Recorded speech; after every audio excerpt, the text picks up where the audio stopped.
Vamos a hablar de quién dolariza, quién desdolariza. Vamos a hablar de quién defiende la democracia y quién va a una dictadura. Entrará el tema de Venezuela, sin duda. Entrará el tema de Estados Unidos, también. Me parece que se va a jugar a muchísimas bandas esta segunda vuelta, y no dejemos de pensar un tema que lo hemos tocado muy poco en este espacio.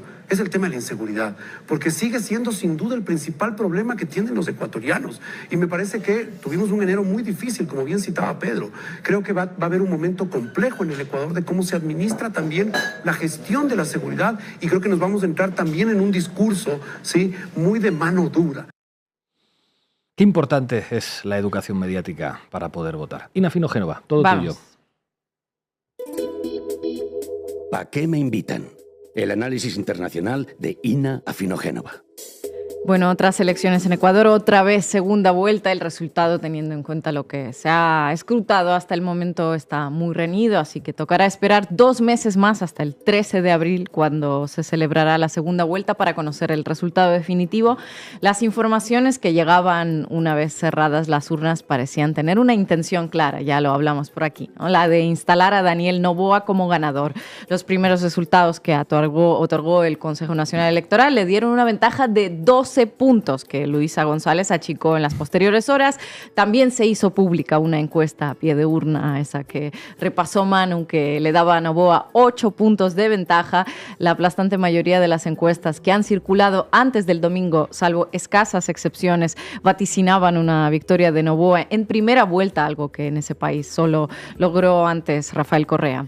Vamos, que cualquiera diría que la familia del niño rico, Daniel Roy Gilchrist Noboa, no escatimó en gastos para crear un ambiente triunfalista con encuestadoras y medios a su servicio. Millones de dólares para instalar un candidato mediocre en un país donde más de 5 millones de personas, de un total de 18 millones de población, sobreviven con menos de $3 al día.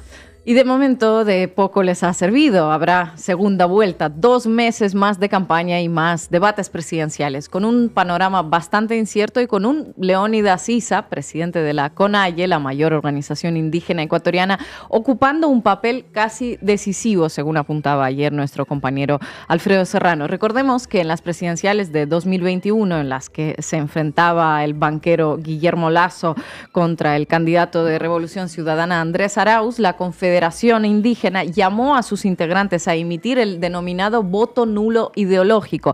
Decidieron masivamente no apoyar a ningún candidato en segunda vuelta después de que su candidato, Yacu Pérez, no pasara de la primera. Aquellas elecciones finalmente las ganó Lasso con algo más del 52% del voto en segunda vuelta, tras haber perdido la primera vuelta frente a Andrés Arauz. Vamos, que se podría decir que la postura de la CONAIE favoreció al candidato neoliberal de derechas, Guillermo Lasso, que duró en su cargo algo más de un año y que, tras encadenar un escándalo de corrupción tras otro, acabó recurriendo al mecanismo llamado muerte cruzada para evitar un juicio político.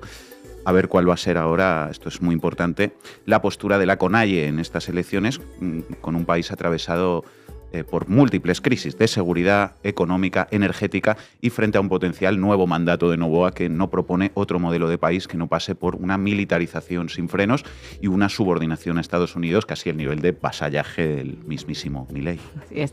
Apuntaba hoy también nuestro compañero Lautaro Rivara en Diario Red que no deja de ser llamativo el caudal de votos que sigue reteniendo Daniel Noboa a pesar de todas las crisis y de unos resultados de gestión bastante penosos, porque 5 millones de nuevos pobres, unos índices récord de asesinatos, apagones de horas y horas por todo el país y el nivel más alto de empleo informal en casi 2 décadas, bueno, pues no dan para ser premiado con un segundo mandato, evidentemente.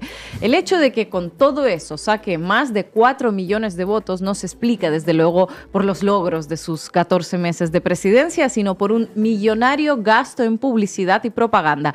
Ha logrado poner a su disposición a todo el aparato estatal, a las autoridades electorales y especialmente a los poderes mediáticos. Ayer el medio ecuatoriano La Defensa publicó una extensa investigación sobre toda la inversión publicitaria que hizo Daniel Noboa, presidente, para empujar la campaña de Daniel Noboa, candidato presidencial. Un trabajo firmado por el periodista Álvaro Espinosa da detalles de los contratos con agencias publicitarias, montos que se les pagaron, fechas en las que se firmaron, nombres de medios, periodistas, artistas que se pusieron al servicio de de la propaganda de Daniel Noboa de cara a su reelección. Como les adelantábamos, Noboa empezó a invertir dinero público en la promoción de sí mismo desde muchísimo antes del inicio de la campaña presidencial oficial. En un año de gobierno adjudicó 4 contratos de publicidad por más de 12,3 millones de dólares. Otros más de 74.000 dólares se gastaron para comprar equipos técnicos, porque, oye, son necesarias pues tener, buenas cámaras para grabarse mientras tocas la guitarra o haces publi promoviendo las bases militares extranjeras en tu país, ¿no? Por ejemplo. Y otros más de 40.000 dólares se invirtieron, según Defensa, en eventos gubernamentales. Esos en los que va a besar a niños y a abrazar a ancianos. Más de 12 millones de dólares de dinero público en un país con problemas graves de liquidez. Y saltándose las prohibiciones legales, porque tú no puedes invertir dinero público en autopromoción sin permiso del Consejo Nacional Electoral y menos en plena campaña electoral. ¿Qué hizo nuestro niño prodigio? Bueno, un truquito. Todo el gasto publicitario en levantar su imagen fue clasificado como gasto en información de importancia nacional y no como campaña de gobierno. Así se pudo financiar todos los videos autopromocionales como campañas de interés nacional, campañas necesarias para garantizar el orden interno, la defensa, la seguridad pública, etcétera, etcétera, etcétera. O sea, que el hijo de la familia más rica de Ecuador destinó a su campaña por la reelección el dinero de todos los ecuatorianos y para que eso tenga una apariencia legal lo camufló así en campañas de concienciación e información de interés público. Sí, por ejemplo, revela la Defensa que algunas de las adjudicaciones corresponden a momentos en los que se promulga el estado de excepción o se declara el conflicto armado interno. Para ello se contrataron agencias externas con dinero público, insisto, para sostener los procesos democráticos, fortalecer la resiliencia de nuestros ecosistemas de información y superar la pérdida de confianza de las personas en las instituciones públicas, lo cual es esencial para superar las crisis actuales y las futuras. Vamos, que la crisis de seguridad le ha venido de maravilla al señor para montar su campaña presidencial. Tomas 12 millones de dólares del dinero público, los gastas en este tipo de imágenes y a los órganos de control les dices que este tipo de imágenes forman parte de la estrategia gubernamental para superar la crisis de seguridad, de confianza y lo que se te ocurra a ti. Ese dinero no solo fue a agencias publicitarias, sino también a algunos medios digitales y tradicionales, según la Defensa. Todo para ensalzar la figura del presidente y cubrir los temas que le interesan al presidente o omitir otros que no le interesan. Por ejemplo, los que se refieren a la vicepresidenta Verónica Abad, a la que Noboa primero mandó a resolver el conflicto entre Israel y Palestina y luego apartó del cargo violando la constitución del país.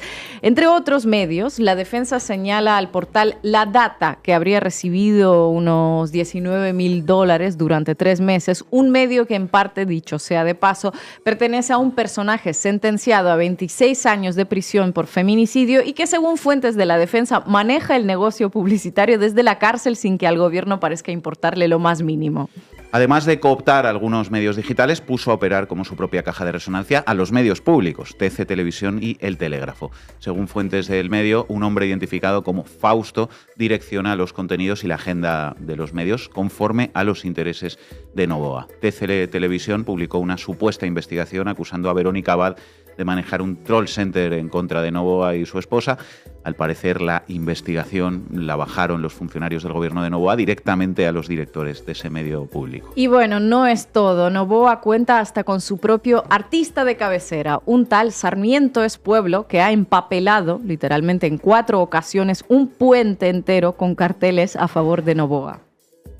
Vaya, el amor que le tienes que tener al arte y a Noboa para forrar un puente enterito de sus imágenes.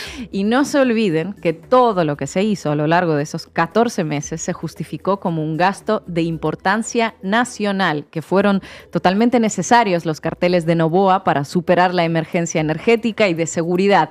El resultado, esos más de 4 millones de votos que este domingo le depositaron los ecuatorianos. Se costeó una campaña de publicidad personal con dinero público, le sumó la misma estrategia de siempre, la de culpar de tus fracasos a un gobierno que lleva 7 u 8 años alejado del poder y voilà, segunda vuelta, aunque con sabor amargo, que el niño quería ganar en la primera. Faltan 2 meses para la segunda vuelta, así que a ver qué campañas digitales esenciales para superar las crisis actuales y futuras del Ecuador tendrá que que sacarse de la manga o del calzoncillo Noboa para garantizar una victoria que, pese a todos los millones públicos y familiares, no parece que pueda lograr fácilmente. Campañas digitales para superar las crisis actuales y futuras. Cualquiera diría que para superar las crisis actuales y futuras del Ecuador es esencial sacar a Daniel Noboa de Carondelet, porque en un tiempo récord de 14 meses ha conseguido dejar al país todavía peor de lo que ya estaba cuando él se hizo cargo, con más violencia, una crisis energética galopante y más pobreza, por supuesto. Gracias, compañera.